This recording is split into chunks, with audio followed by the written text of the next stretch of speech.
Today we're here with Fabrice from Bing Search. Thank you for stopping by, Fabrice. You're welcome. We have a lot of questions that we got from our YouTube viewers. So I'm going to ask you a lot of questions about Bing Search and also the future of Bing Search, if you don't mind. I'm pleased to hear these questions All from right, your thank customer. you. So the first question we have is, as you demonstrated earlier in your session, we have a question about deep search and generative search, which is co-pilot search. So deep search and generative search, how are they different from each other? And also how are they different from the typical organic search? At Bing, we have various search experiences. We have a traditional somehow search, Bing search. That is, you enter a query, let's say YouTube, and then you basically go to YouTube. You find the YouTube link and you go to YouTube. We have Copilot, that is more a chat experience, where you can start by any query you like, and then keep iterate to refine the query, find the appropriate answer for your query. We do believe that maybe there is another experiences that will be useful for customer, where we may want to go deeper in the stack to try to find a better answer for this specific query you have. And we may have a generated experience of the results, mixing not only the traditional blue links, but also categorization, AI-generated categorization of results, helping you to satisfy your searches, your intent. So it means that the experience of user may be different based on where they are and what they are looking at. If this is just basic navigation, go to search, Bing search. Basically, you enter YouTube, you go to youtube.com. You are totally satisfied by this experience. Or if you try to, it's often difficult to find content because the content may be buried on the internet somewhere. Then you can experience a deeper search where we will try to help you to disambiguate your query and try to find the appropriate answers. You may have also cases where we know by default that results may be different based on your intent. You have a query for Jaguar. Is it the car or is it the animal? And then we may offer this experience that is disambiguating section related to animal, section related to car, and then you can say, no, I'm interested by car, and then you go to car section. Again, it's experience driven based on customer query or based on what you want to achieve. Cool. So the results may differ, it may vary, depends on what kind of queries that user input or they're looking for. Yeah. All right, so for the deep search, what kind of occasions or what kind of queries that you can use the deep search? So first, the deep search button may not be visible for all queries. We know that for some queries, we know that the results we display are totally satisfactory, and we don't want to add information to the page and display this deep search to avoid confusing the user with additional things on the page. So often it's all about offering when we know that there is potentially challenges for the user, or we believe the user may not know what exactly the user is looking for, something or something else, then we will display this experience. How can you be sure that if it's accurate? So we know from past queries, for instance, that, again, I don't have a lot of data, but if you query again for YouTube, clearly 99 maybe % of the customer will click the YouTube link because it's where they are looking at. If you search for some other queries, we may know from past data, or simply by querying the system and retrieving content, and we may say, okay, there is different point of view, there is different entities related to the content, and so maybe we should offer different options to the user to help the user finding. We want user to be satisfied by search results, so it's all about offering options to the user as appropriate. Like sometimes you have related searches that will display, sometimes you don't have related searches. Again, it's all about helping the customer. I see. So the past user behavior, past user data, it's been utilized and leveraged in order to show the past user data, or simply when you query come in, assuming this is a new word, we never saw this query before, then we go to try to retrieve content, and based on what we retrieve, we may display specific experiences based on that. One common example, this is, there may be some video about this topic, some images about this topic, and so we display specific experiences with video and images, again, depending on the query. So this is kind of a question that I have. But like you demonstrated the generative search earlier in your session, I was curious what kind of thing is different from, let's say, Perplexity or Search GPT or any other like AI search tools. Yeah, so one big benefit of Bing is that we are already a search engine. Mean that we have the breaking news, we have all the latest content. So we have not this LLM notion of the internet that is kind of 6 months old or few months old. We have the latest, brightest content in terms of second level content. And so we do believe that we can enable experiences that is maybe totally satisfactory to the user by knowing what's happening right now on the internet. Again, an LLM out of the box has just this historical internet content. It will not have the latest content. We do have the latest content, so mean that we are able to maybe often understand a little bit deeper the fresh, often intent of the queries to be able to satisfy this fresh intent. So because basically you guys are a search engine, so might be able to show a better results, much higher quality results compared to any other search So we engine. do believe that indeed there is a lot of advantages to first being a search engine by knowing what's happening on the internet indeed today and yesterday. And LLM don't know that. We know. So, True. and this is the best of both worlds. And we do observe that potentially other AI solutions such as OpenAI is potentially moving toward more search also because it's also where it will satisfy then all queries versus just satisfy kind of the historical queries. All right, so let's move on to the next question. Earlier, it was this year, Google's API document got released, like leaked, right? And everybody was talking about that nav boost thing. And everybody noticed that Google has been using the users' click data for ranking the articles, the contents. So do you guys also use those kind of user behavior data in order to rank the articles? So we do believe that deeply understanding the query intent and the query usage of the customer really truly matter for the experience of Bing. So what customers are doing on Bing search results and certainly on Google search results is really audited by Bing and Google data. The level of usage of the data is somehow proprietary of each search engine. Clearly, we have access. I was telling you that 99% of the clicks are on the Google on the YouTube links for a YouTube query. I don't know if it's 99% or 95%, but there is a lot of clicks there. Is this data certainly used by AI and the system to really understand the pain of a customer and understand where we should focus on? Certainly, because we do want to believe to satisfy the user. If we see queries where the user is searching, click the link, click back quickly, click the link, second link, click back quickly, third link, click back quickly. This is clearly an experience that is totally unsatisfactory versus queries where there is a click, done.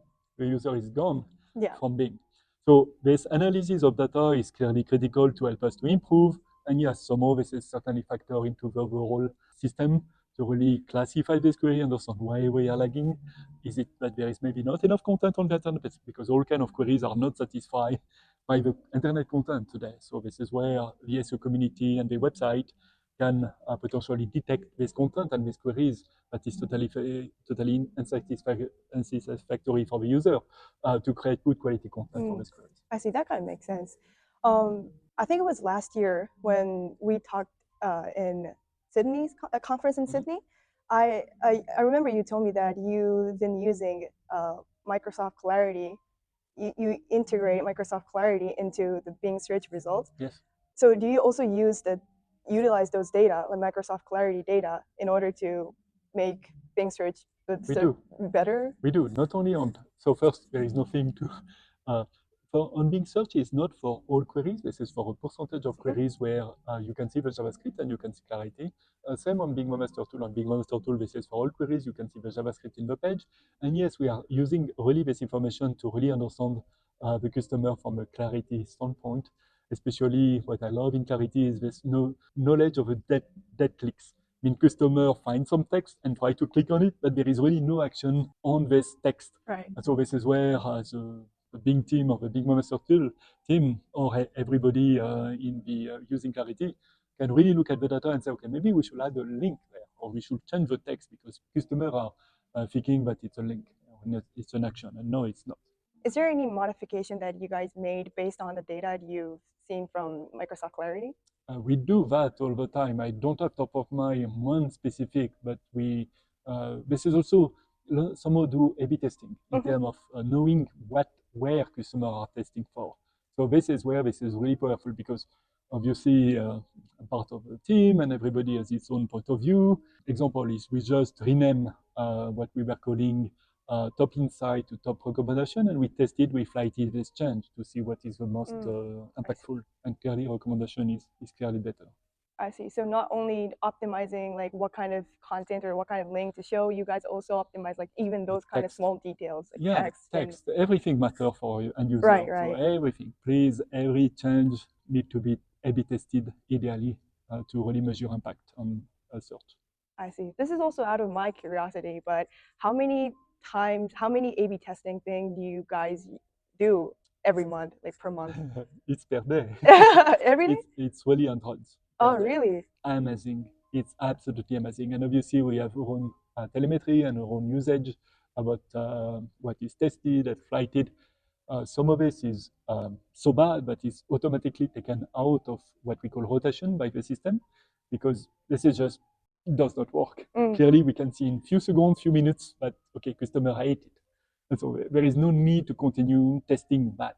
True. So if the matrix is really red, then clearly we are taking this immediately out of what we call rotation.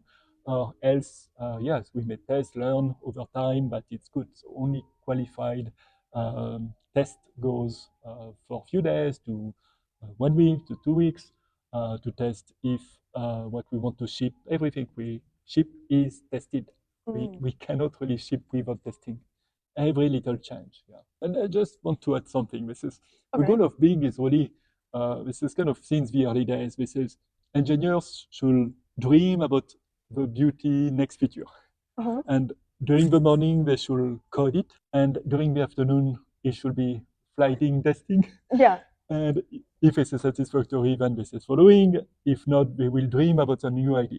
So this is kind of the idea of cycle of the number of iteration we do. You see, some may take far more than developing during the morning time, but it's really this kind of flow of ideas about should the results be blue, green, pink? You can test that. You have the ability to test that, and we can learn from the user what the user truly wants. We believe, we think, but we don't really know until this is truly tested by the user. That's true, yeah. So it's amazing that you guys pay attention to those like tiny details as well. We have to. We font, every color, pixel matter. Even the pixels, that's every amazing. Pixel matter. All right, so the next question. Well, this is kind of the things that you already answered before, but I just wanted to add it into it because this is one of the questions that we got. So looking ahead, how do you think AI will be used in Bing search in the future? So maybe the generative search is one of them, but like, how do you think the Bing search will evolve from now on? After like you guys release the generative search and now it's keep evolving, but how do you think it's gonna be in the future?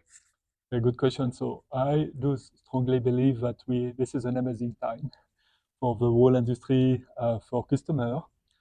We see that we are able to deliver way better quality results than a few months ago, than a few years ago. Clearly, the quality of Bing and other search engine is improving a lot. I don't say that we solve spam. There is still some spammy links that appear on each and every search engine, but clearly spammers have a hard time these days more than in the past. And we have still some dead links to deal with, we have still some issues to deal with, but overall quality is improving and will continue to improve because AI is just something that is exponential in terms of quality. Quality of the language models and is really improving. And this is this tech, but there is other techs that are coming, quantum computers, other things are breaking soon. So we do believe that there is things that are somehow solved already. Again, YouTube, you click youtube.com, all search engines are able to do this, great. But there is all classes of queries where we are having challenges today. And so we do believe that this solution will really help to satisfy the user by not only blue links, but as I explained, different experiences that will be maybe more AI generated things, or where really we want to engage the user with a chat experience. This is a lot of UX pixel changes already for the user. The user for the past 30 years have blue links. And now we are sending user to far more, let's say, complex experience. So we still also want to somehow simplify the results page. We don't want too heavy, too many things on the page. Ideally, we want to have the appropriate page that is easy to understand to all users moving forward. And so the technology is improving to be able to better understand the internet, better understand the customer intent, to satisfy the user with a simple interface, hopefully to satisfy all users, the geeks as us, but everybody, your family, your friends that may not be as tech savvy as you are, should be able to find easily content to satisfy their searches online. And the SEO community has a big play also to play with to help syncing the content with search engine, to publish the content, to add appropriate schema to their pages in order that we are able to better use your content, better understand your content. Still a way to go there. Cool. So Google's AI overview has been rolled out to every users in the States a couple months ago, right? And since then, a lot of people are complaining about it. Like a lot of people are saying that, oh, AI overview is returning a lot of false information, and it needs to be fact checked, and that the results are terrible, and a lot of people are complaining about it. And I think, Bing search is not an exception. So what's your view on that? How do you think you guys can control it on Bing search? We do believe that protecting the user is top of the list. Yeah. Security at Microsoft is top of the list, and translate to better protecting user from not only security holes, but also from offering them quality links, no malware, no false information online. And I do believe that we have a bar that is very, very high, and looking at this problem really in a lot of details. And this is where also we are not perfect. Nobody is perfect. Right. And this is where engaging and providing feedback to help us truly understand our weakness today is really, truly helping us to do better. We enable AI experiences that where we collected a lot of feedback from users. Somehow when we shipped, this was a complete still project. Nobody was really aware of it externally. As we ship, we discover that, yes, we have to course correct on some of the queries and clearly fix a lot of problems. Are we perfect? Absolutely not. So we welcome feedback to continue to help us to improve. So you encourage people to give you guys a feedback on the results? Yeah, so we do our own judgment, and we audit, obviously, the results in order to achieve a very high bar. 100% is, I don't say this is unachievable. It will be achieved someday. But until we get there, we encourage you to really provide feedback. There is a feedback link at the bottom of the page, and we encourage you to click to provide this quality feedback.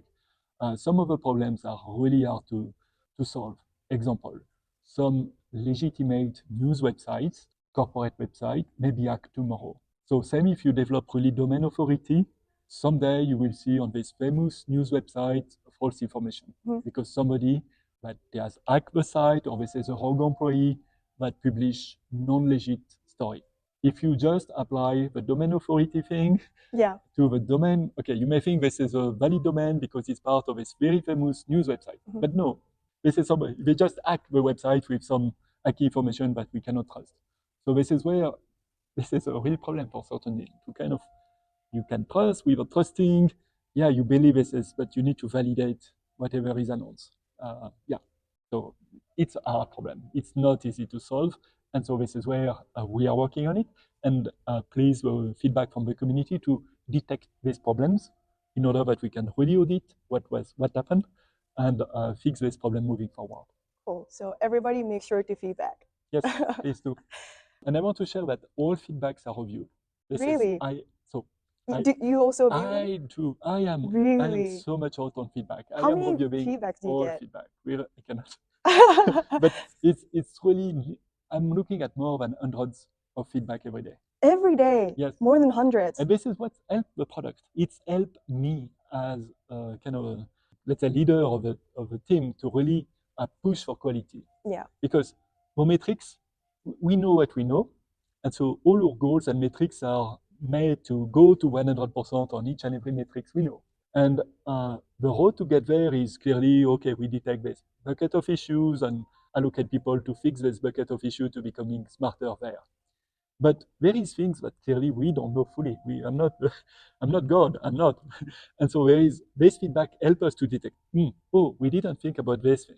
And then we factor that into short-term planning where we have to hotfix because clearly this is unacceptable for the user. Or this is about planning. We have a cadence of planning that is 6 months to 3 months where clearly we are developing a feature plan for the next upcoming semester or quarter. And so this feedback help us to really identify problems that we don't know, to be able to, there is a lot of things that we know, okay, this is part of the roadmap, great, we will minimize this problem, but things we don't know, feedback is always welcome. Oh yeah, so for the some people, some SEOs say that Google are picking, so for the AI overview thing, some SEO are saying that, oh, Google's picking the articles only from like top ranking articles to, return the results to use the information from. Is it also similar in Google, Bing search as well? Yeah, I don't know what they do. Yeah, obviously, Maybe I can think about it, but this won't be interesting because I don't really know. What is interesting is what we do at Bing, and clearly this is all about satisfying the user. So if we believe that a specific articles that is part of let's say, blue links should be kind of promoted to really deeply answer this query, yeah, this is something that maybe pick up to be highlighted as a top quality results for this query. Again, the blue links, you need to be ranked, you need to be retrieved to be really then picked and be placed above. If you are not there, then you cannot be, I do believe Google is the same, you cannot be really highlighted as a good quality answer for the specific query.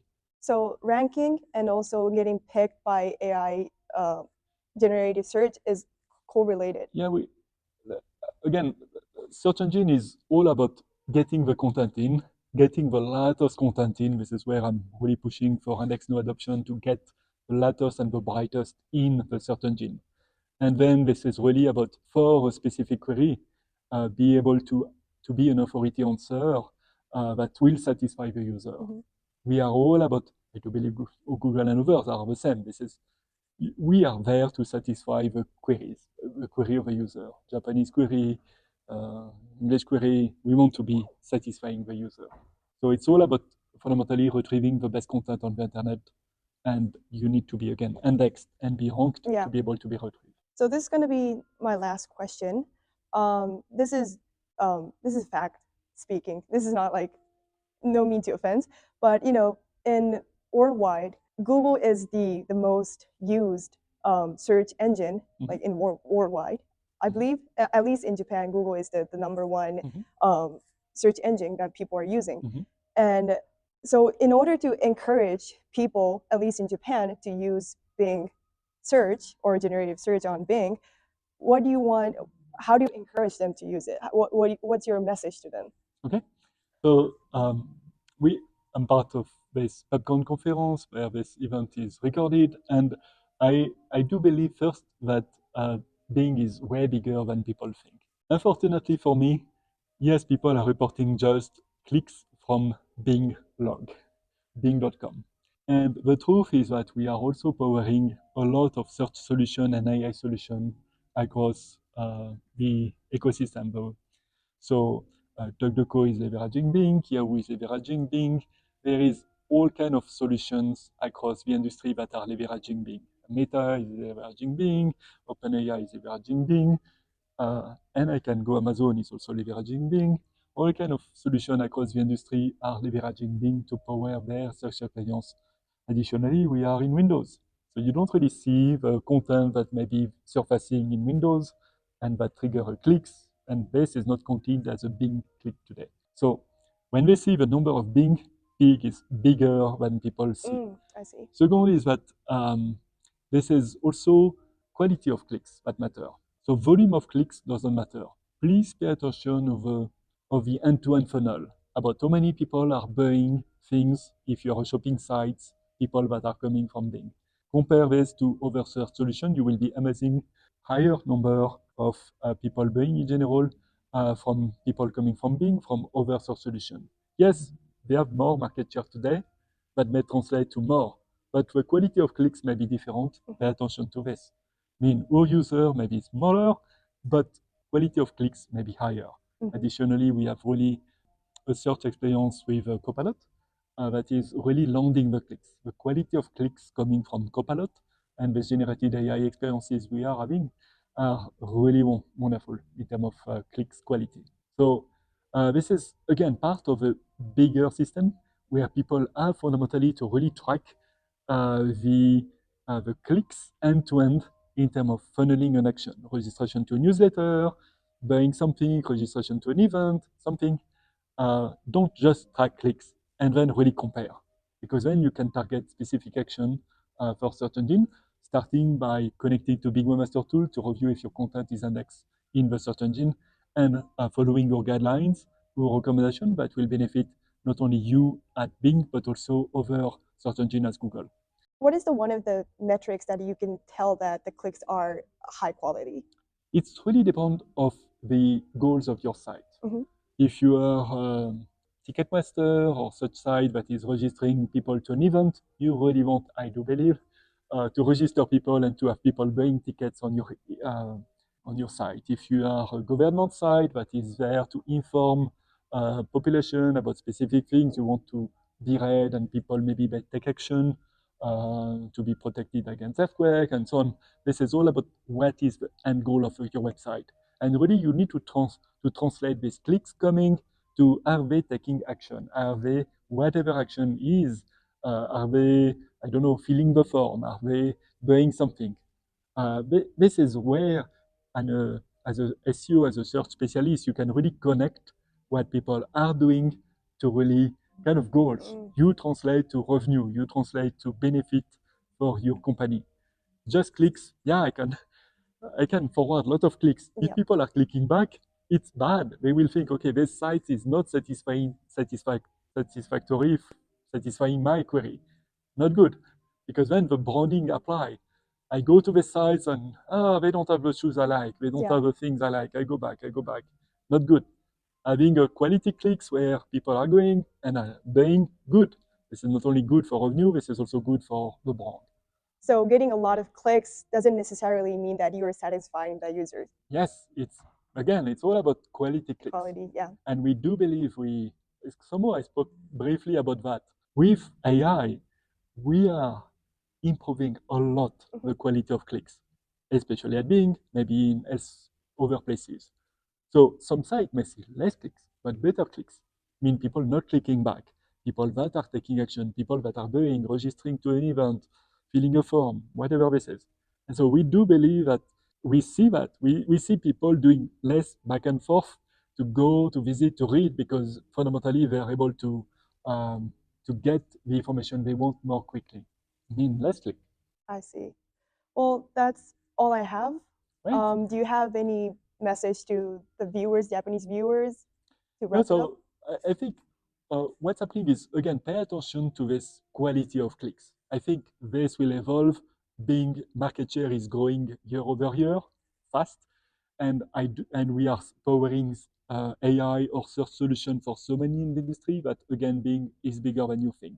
So I really encourage you to connect to Bing Webmaster Tool to review the top action you should take to fix your websites for Bing, but also this will help you to certainly fix your sites for other search engines as Google and others. So this is just another view of your website, encouraging you to view this data, to take action based on our recommendation. Thank you. You guys just announced the integration of Copilot with Bing Webmaster Tool, everywhere. Right? I'm looking forward to it. AI everywhere. Yes, we do believe that, again, this will be in beta, we just announced for a few customers. It will be in beta for more customers in the following weeks. And we do believe that it will be magical. This is really this ability to really understand deeply your data in context of customer and what we know from the sites to power to tell you what we believe should be the best SEO action and other action you should take on your site to improve it. By having healthy community, healthy sites, by having good quality sites, it's helping your customer to find things online at Bing. So we are here to really help you be indexed and be found in all search engines. Well, thank you very much. Thank you very much for your time. All right, that's everything. That's all for today. See you guys next time. Bye. Thank you. Bye. Thank you. Bye. Welcome.